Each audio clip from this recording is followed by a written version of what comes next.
Meke ni manyaman! Today's recipe, magluluto tayo ng putserong manok. Sa ating kawang, magisa na tayo ng mabangong bawang, sibuyas at luya. Then ilagay na natin yung ating na-slice at nalinisang manok. Ayan. Tapos season lang natin ng salt to taste and crushed black pepper to taste.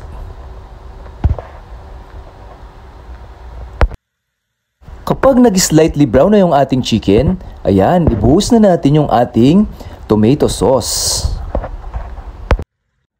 Then, saute natin at haluin mga ka-chefy.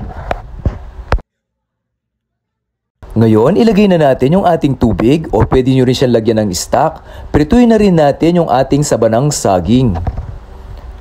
Then, ilagay na natin yung ating soy sauce pang balance. Nagsangag pala ako ng kanin. Ayan, may garlic rice. Kapag malapit ng lumambot yung ating chicken mga ka-chefy, yan, lagay na natin yung ating nalinisang dahon ng pechay. Pag malambot na yung dahon ng pechay, lagay na natin yung napritong sabanang saging. Mga ilang minuto pa, luto na yung ating putserong manok. Thank you for watching. Manganta na po!